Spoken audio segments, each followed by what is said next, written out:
మన సినీ ఇండస్ట్రీలో ఇప్పుడు చాలా చావులు ఎక్కువ అయ్యాయి.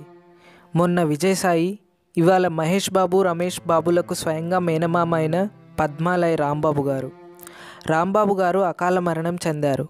మహేష్ బాబుకి కొన్నేళ్లుగా పర్సనల్ మేనేజర్గా వ్యవహరించిన ఆయన రాంబాబుతో కలిసి ఓ సినిమా కూడా ప్రొడ్యూస్ చేశారు. పద్మాలయ స్టూడియోకి సంబంధించినవన్నీ ఆయనే దగ్గరుండి చూసుకునేవారు. అలా ఆయన ఆ స్టూడియో ఉన్నతికి ఎంతగానో శ్రమించారు. అలాంటి ఆయన అకాల మరణం చెందటంతో కృష్ణ గారి కుటుంబం కుప్పకూలింది. మహేష్ బాబు గారు అంత త్వరగా ఏ వ్యక్తికి దగ్గయ్యేవారు కాదు. అలాంటి మహేష్ బాబు చిన్నప్పటి నుండి ఈయనతో ఉన్న అనుబంధం ఎక్కువట. అలాంటి మనిషి ఇక లేడని తెలిసి కన్నీటి పర్యంతమయ్యారు. ఇప్పటి వరకు పద్మాలయ స్టూడియోస్ని కంటికి రెప్పలా చూచుకున్న ఆయన లేని లోటును వేరెవ్వరూ తీర్చలేరు.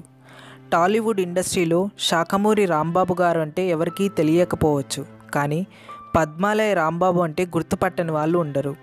విషయం తెలుసుకున్న సినీ ప్రముఖులు చిరంజీవి, వెంకటేష్, నాగార్జున, బాలకృష్ణ తదితరులు నివాళి అర్పించారు. మనం ఒకరిని మోసం చేస్తే బతికినా చచ్చినట్టే, అదే మంచి చేస్తే చచ్చినా బతికినట్టే. పోయిన ఆయన ప్రాణాన్ని తిరిగి తీసుకురాలేం.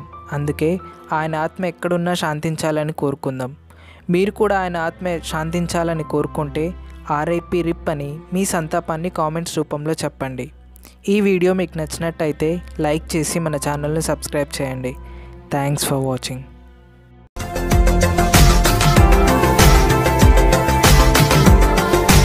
మరిన్ని అప్డేట్స్ కోసం మా ఛానల్ని సబ్స్క్రైబ్ చేయండి.